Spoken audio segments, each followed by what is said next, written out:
Hello, I'm J R Wallis, and this is the fourth reading from my new book, The Book of Mysteries. So far, Ruby and Jones have been captured by some particularly nasty creatures, and they're now being kept in a nest as baby food. Ruby started to panic, but it was impossible to move because the owlwhite holding her hands was much stronger than her. Sparks of magic desperately popped out of her fingertips, but with her hands balled tight into fists, they had nowhere to go and burnt a little before dying away. As the other owlwhite climbed onto the edge of the nest, it held out its offspring. The little black button of a nose twitched, and tiny red eyes blinked at Ruby. The baby snapped its mouth open and shut, revealing little rows of sharp teeth. The mother reached forwards and held it closer to Ruby. Fascinated by her, the baby owlwhite stretched out a hand to touch her face. The tips of the tiny talons were so needle-sharp that Ruby felt one puncture her skin without hurting. "I'm the only Badlander girl," she whispered as tears welled up in the corners of her eyes. "I'm just getting started, and there's so much I want to do. There's a vote soon. The whole order might change because of me. I want to take on my own apprentice one day, a girl."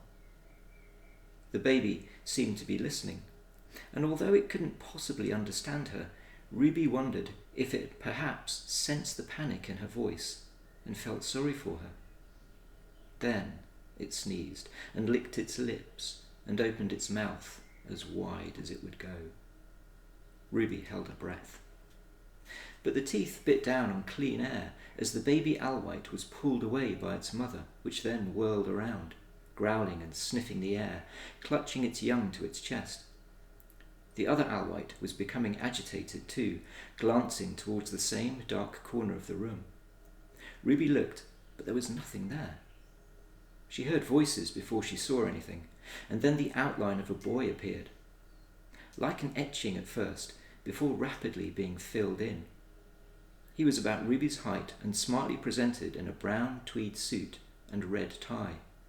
He looked scared as he raised a bolus and started trying to swing it around above his head. But he was so tucked into the corner, the two wooden balls at the ends of the cords clacked against the wall, and the bolus collapsed and whirred around his arm in a tangle. With its baby tucked securely into its chest, the owlwhite charged at the boy as a man appeared beside him, white sparks of magic dancing around his fingertips.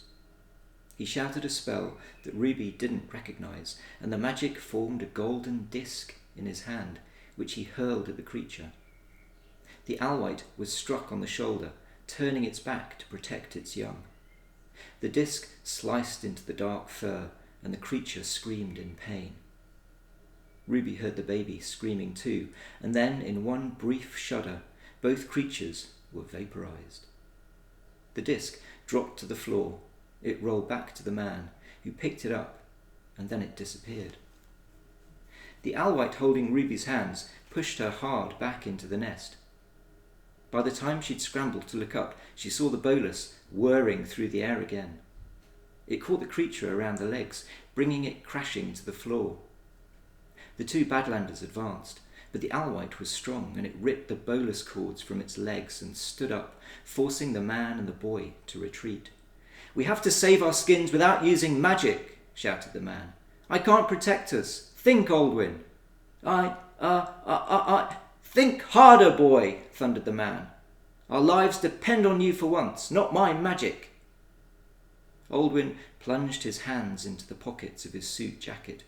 He drew out a small jar that glowed with a green phosphorescence and dropped it to the floor in frustration.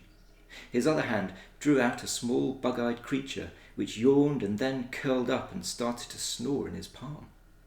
"Think clearly, for goodness sake," shouted the man. "This is a test for you, not only to save us, but that girl." Aldwin was starting to shake. Ruby moved fast. Sparks of magic already lit the ends of her fingers as she whispered a word, Ahiede. She flashed the sparks at one of the bed frames around the edge of the nest. It juddered and then wrenched itself free, rising into the air as Ruby flung her hand up. When she threw it forward, the frame flew towards the owlwhite, and as it hit the creature, Ruby clenched her fist. The metal groaned as it curled around the owlwhite, trapping its arms to its sides. Ruby squeezed her fist harder until the nails were digging into her palms.